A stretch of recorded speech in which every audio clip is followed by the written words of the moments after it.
अस्सलाम वालेकुम फ्रेंड्स, आज की वीडियो में हम क्वेश्चन नंबर 27 सॉल्व करेंगे। यहाँ पर हमें प्रोवाइडेड है एक अपर कर्व और एक लोअर कर्व। इन दोनों के दरमियान का शेडेड रीजन हमें फाइंड करना है। शेडेड रीजन की जो बाउंड्रीज है, एक यहाँ पर है और एक यहाँ पर है, यानी कि इसकी बाउंड्रीज जो है इन दोनों के दरमियान का जो रीजन है हमने फाइंड करना है। तो पहले हम देखते हैं कि पॉइंट ऑफ इंटरसेक्शन, यानी कहाँ पर ये दोनों कर्व जो है वो इंटरसेक्ट हो रहे हैं, कहाँ पर ये दोनों मिल रहे हैं। ठीक है, इसको फाइंड करने के लिए आप इन दोनों कर्व को इक्वल कर लें, यानी x square is equal to 2 minus x square. ठीक है, यहाँ पर ये माइनस एक्स स्क्वायर दूसरी तरफ आकर हमारे पास प्लस एक्स स्क्वायर बन जाएगा। 2 is equal to x square plus x square. यहाँ से हमारे पास क्या बन जाएगा, 2 is equal to 2 x square. ठीक है, 2 नीचे चला जाएगा। ठीक है, तो 2 divide by 2 is equal to x square. 2 से 2 कट गया तो क्या बच गया, x square is equal to 1। सही है, यहाँ पर आप सिंपली स्क्वायर रूट लेंगे। ठीक है, तो क्या बनेगा, एक्स इज इक्वल टू 1, यानी x की वैल्यू हमारे पास क्या आ गई, 1 आ गई। अब हमारे पास डायमेंशंस को देख लें आप इसकी। एक हमारे पास x एक्सिस है और एक y एक्सिस है। आपको पता है कि राइट साइड पर पॉजिटिव वैल्यूज़ होती हैं, यानी यहाँ पर 1 आ सकता है, 2 आ सकता है, 3 आ सकता है। दूसरी साइड पर हमारे पास -1 -2 -3 इस तरह आ सकता है। ठीक है, तो पॉइंट ऑफ इंटरसेक्शन क्या है, उसकी वैल्यू क्या है, हमारे पास 1 है। तो हमने सिंपली -1 to 1 हमारे पास को इंटीग्रेट करना है। ठीक है, -1 to 1 हम इसको इंटीग्रेट करेंगे।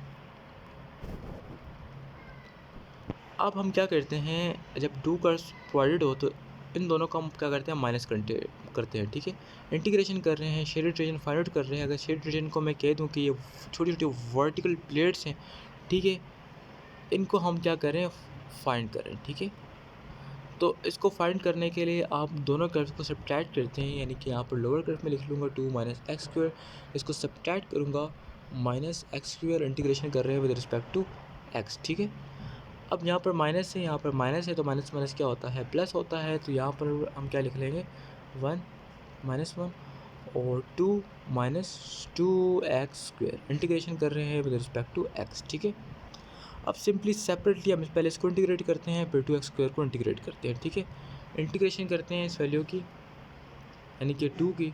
ठीक है, विद रिस्पेक्ट टू एक्स जब इंटीग्रेट कर रहे हैं तो सिंपली यहाँ पर हम एक्स की वैल्यू पुट करेंगे। 2 कांस्टेंट है तो 2 को इंटीग्रेट हम नहीं कर सकते, एक्स वेरिएबल टर्म है। ठीक है, ठीक है, तो एक्स की वैल्यू क्या है, -1 to 1 है। सिंपली हम एक्स की वैल्यू पुट करेंगे, अगर कांस्टेंट आ जाए ना और उसके साथ आ जाए डी एक्स का मतलब होता है कि विद रिस्पेक्ट टू एक्स जो हम इसको इंटीग्रेट कर रहे हैं। ठीक है, तो आप सिंपली लिख सकते हैं 2x। ठीक है, अब यहाँ पर 2 है जो है वो कांस्टेंट वैल्यू है, तो कांस्टेंट को हम बाहर निकाल देंगे। अंदर -1 to 1 हम इसको इंटीग्रेट कर रहे हैं, तो x की वैल्यू सिंपली हम पुट करेंगे -1 और 1। ठीक है, तो x की वैल्यू हम पुट करेंगे 1 और उसको माइनस करेंगे -1। ठीक है, क्योंकि हम इसको इंटीग्रेट कर रहे हैं। माइनस माइनस क्या होगा, प्लस हो जाएगा। ठीक है, तो यानी यहाँ से हमारे पास क्या आ जाएगा, 2 आ जाएगा, और बाहर कांस्टेंट टर्म क्या थी, 2 थी।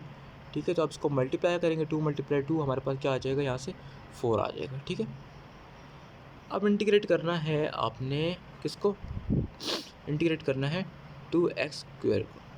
ठीक है, विद रिस्पेक्ट टू x, यहाँ पर 2 अकेला नहीं, इसके साथ x स्क्वायर भी है। 2 कांस्टेंट है तो आप इसको बाहर करके लिख लेंगे। ठीक है, अंदर क्या है, x स्क्वायर है, तो आप सिंपली x की वैल्यू पुट करेंगे, x स्क्वायर की वैल्यू आप पुट करेंगे। लेकिन एक चीज़ ये देख लें, वो ये कि खाली x नहीं है, x के ऊपर स्क्वायर भी यानी पावर भी है। तो यहाँ पर इंटीग्रेशन का पावर रूल अप्लाई होता है। पावर रूल क्या कहता है कि जब पावर आ जाए तो पावर को आप क्या करते हैं, +1 करते हैं, यानी एक्स स्क्वायर, इसका अगर मैं पावर रूल अप्लाई करूँ तो ऊपर जो पावर है आप इसको +1 कर देंगे और नीचे उस पावर को डिवाइड करके +1 कर देंगे। ठीक है, तो यहाँ से हमारे पास क्या आ जाएगा, x³ डिवाइड बाई 3। ठीक है, तो हम इंटीग्रेशन करेंगे -1 to 1, बार कांस्टेंट वैसे का वैसे ही, अंदर इंटीग्रेट कर रहे हैं x³ डिवाइड बाई 3 को। अब x की वैल्यू सिंपली आप पुट करें, क्योंकि x वेरिएबल है। ठीक है, तो वैल्यू इसकी पुट कर देते हैं सिंपली। तो 2 अंदर क्या है, x³ है, तो x³ की जगह पर आ जाएगा 1। ठीक है, डिवाइड बाई 3 माइनस x की जगह पर हमारे पास क्या आ जाएगा, -1, यानी कि -1 to 1 हमारे पास इसको इंटीग्रेट कर रहे हैं, तो -1 ऊपर क्यूब डिवाइड बाई 3। 1 का क्यूब क्या आता है, 1 ही आता है, -1 का क्यूब क्या आता है, -1 ही आता है। ठीक है, नीचे 3 है, यहाँ पर भी, यहाँ पर डिनोमिनेटर हमारे पास कॉमन है, तो इसको हम सिंपली कॉमन करके लिख लेंगे। ठीक है, सिंपली इसको आप कॉमन करके लिख लेंगे, बाहर क्या है, 2 है, ऊपर क्या है, एक तो 1 का क्यूब हमारे पास 1 आ गया, दरम्यान में माइनस का साइन था और -1 का क्यूब हमारे पास क्या आ गया, -1 आ गया। ठीक है, माइनस माइनस क्या होता है, प्लस होता है। ठीक है, तो यहाँ से हमारे पास 2 बन जाएगा, 2/3 बन जाएगा। और बाहर क्या है, 2 है। बाहर क्या है हमारे पास, 2 है। सही। तो हम दोनों को अब क्या करेंगे, मल्टीप्लाई करेंगे। 2 × 2 हमारे पास क्या आता है, 4 आता है। तो यहाँ से हमारे पास 4/3 आ जाएगा। ठीक है, अब स्टार्ट में हमारे पास क्या आया था, इंटीग्रेशन की 4 आया था। और जो हमने 2x² का इंटीग्रेशन की तो क्या आया हमारे पास, वहाँ से इसको माइनस करेंगे क्योंकि स्टार्ट से हम माइनस का साइन लेते आ रहे हैं। ठीक है, तो जब दोबारा हमने इंटीग्रेशन की तो वहाँ से हमारे पास क्या आया, 4/3 आ गया। अब इसको हम सॉल्व करेंगे, 3 × 4 करेंगे। ठीक है, 3 4 12 आता है। ठीक है, यहाँ से इसको मल्टीप्लाई करते हैं, 3 4 12 और साथ हमारे पास -4 और नीचे हमारे पास 3।